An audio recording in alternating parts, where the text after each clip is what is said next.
دو گمراہ طبقے اس امت میں پیدا ہوئے، بعضوں نے دروازہ اہل اللہ کی صحبت ہی سے انکار کر دیا اور بعضوں نے اہل اللہ کو اتنا اونچا بڑھایا کہ خدا بنا لیا اور ان کی قبروں پر سجدے کرنے لگے اور انہی سے مانگنے لگے۔ دونوں گمراہ ہیں، دونوں کا حق ادا کرو، دروازے کا بھی ادب کرو، دروازے کے اندر سے جو دینے والا ہے اس سے بھی رابطہ رکھو اور دروازے کی پیمائش بھی مت کرو، کسی کی حقیقت مت کرو کہ یہ چھوٹا ولی ہے وہ بڑا ولی ہے۔ اتنا دیکھ لو کہ دروازے سے پیچھے سے اس کا رابطہ ہے یا نہیں۔ بعض وقت بڑے دروازے سے لوگوں کو نہیں ملا، 1000 لائن لگی ہے اور بڑے دروازے سے 1000 دے رہا ہے دینے والا اندر سے۔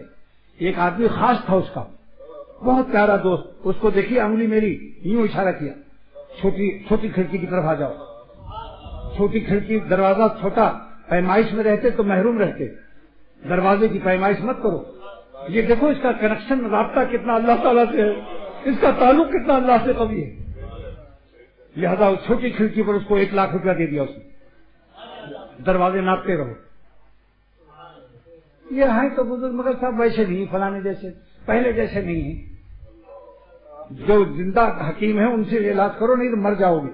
حکیم اجمل خان کا انتظار مت کرو، قبرستان کے ہی سے نکل کے آئیں گے تب اس کا علاج کرائیں گے۔ اس زمانے کے ہی اجمل خان ہیں، اس زمانے کے باعزید بستانی، بابا فرید اور جنید بغدادی سب یہی ہیں جو ہمارے بزرگان دین ہیں۔ شمس الدین تبریزی بھی یہی ہیں، جلال الدین رومی بھی یہی ہیں۔